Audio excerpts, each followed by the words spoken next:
Tous les scientifiques à travers le monde aujourd'hui attestent que le dérèglement climatique est en cours. Il a commencé, les gaz à effet de serre s'accumulent dans l'atmosphère et malgré ces signaux donnés par les scientifiques, aujourd'hui, on a un peu le sentiment que la classe politique au sens large, les États, laissent faire.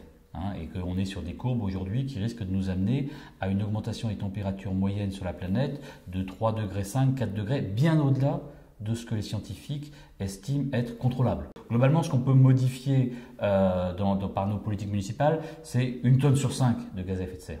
Les 4 autres, ce sont les citoyens, ce sont les acteurs économiques qui peuvent, par la modification de leur comportement, les réduire significativement. À travers le monde, de nombreuses villes aujourd'hui disent si les États ne sont pas au rendez-vous, nous voulons montrer qu'il y a possibilité dès maintenant d'agir. Et donc Paris a adopté un plan climat en 2008. Ce plan climat vise à diviser par 4 nos émissions de gaz à effet de serre à l'horizon 2050 et dès 2020 à réduire de 25% ces émissions.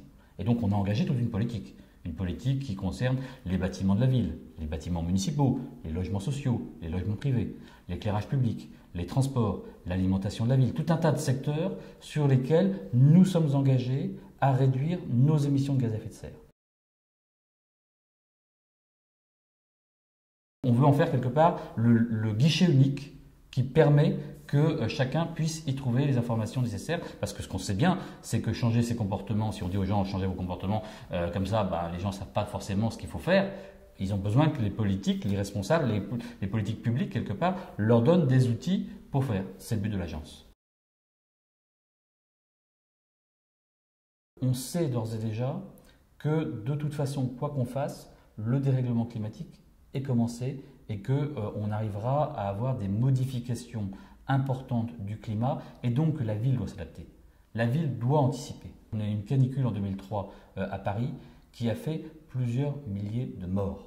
On l'a un petit peu oublié parce que finalement, dans notre imaginaire collectif, les désastres, on a peut-être un peu tendance à vouloir les oublier, mais on a eu ces morts. Pourquoi? Parce que des personnes fragiles, la nuit, ne pouvaient plus se reposer parce qu'il faisait trop chaud. Parce que nous sommes dans ce qu'on appelle un îlot de chaleur dans la capitale. La température à Paris était 9 degrés supérieure de celle qu'on avait dans l'Essonne à 20 km de là.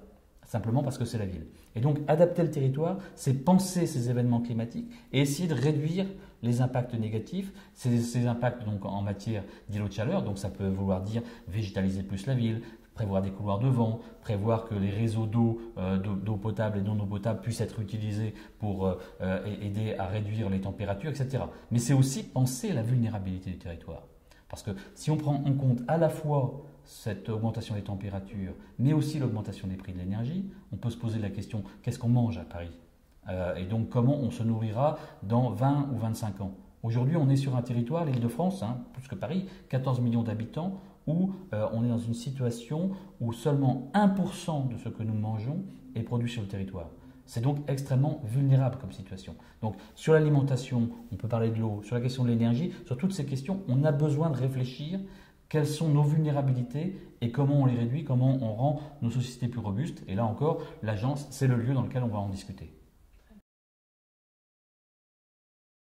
Une copropriété, par exemple à Paris, qui a envie de s'adapter pour réduire sa consommation d'énergie, qui se dit c'est bien pour l'environnement, donc c'est bien en tant que citoyen, et en plus ça va permettre de faire des économies, parce que souvent dans ces copropriétés, si elles sont mal isolées, la facture énergétique est importante, donc ça peut coûter cher, et puis on a pas mal de précaires énergétiques sur le territoire parisien, des gens qui ont du mal à payer leur facture de chauffage à la fin du mois. Donc ils se disent bon, on a envie d'agir, mais on veut savoir qu'est-ce qu'il faut faire.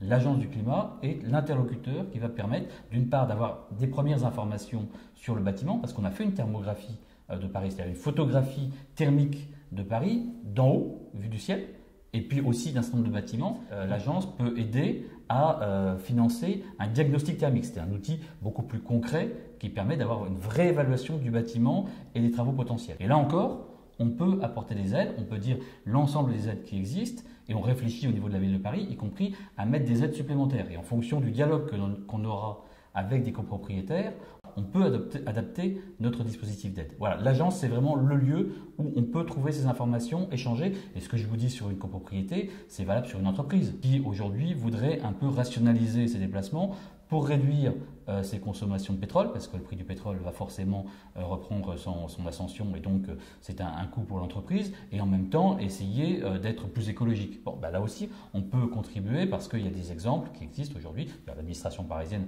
est en train d'adopter son propre plan de déplacement d'administration, donc on peut apporter des appuis en la matière. Dans cette agence, on a réuni beaucoup d'acteurs du territoire parisien, justement. Il y a les acteurs du bâtiment, il y a des associations, notamment des associations de copropriétaires, il y a des énergéticiens, il y a des entreprises de transport, il y a des entreprises de la grande distribution. On veut continuer à élargir et à faire en sorte que tous ces acteurs-là se retrouvent ensemble, des experts financiers, des banques, parce que la question du financement, par exemple, de ces politiques est posée.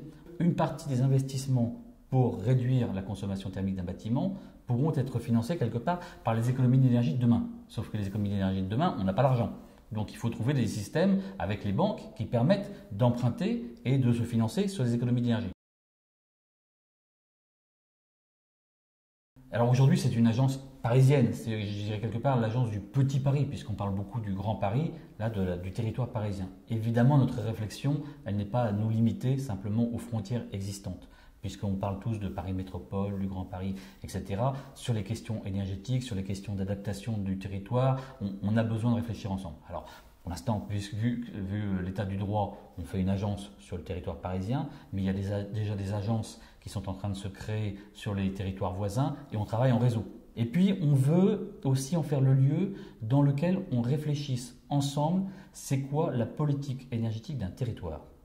Dans les pays les plus fédéraux, les plus décentralisés, les villes peuvent agir beaucoup plus avec une politique territoriale de l'énergie parce qu'elles ont compétence. Ce n'est pas la tradition française, loin de là. Mais pourtant, on a vraiment le sentiment qu'il y a nécessité à développer une politique énergétique du territoire. C'est ce qu'on fait quand on réduit la consommation en isolant les bâtiments, en réduisant la consommation d'éclairage public. C'est ce qu'on fait quand on développe les énergies renouvelables. C'est aussi ce qu'on peut faire en développant nos réseaux de distribution. Et on a un potentiel important à Paris, c'est le réseau de chaleur.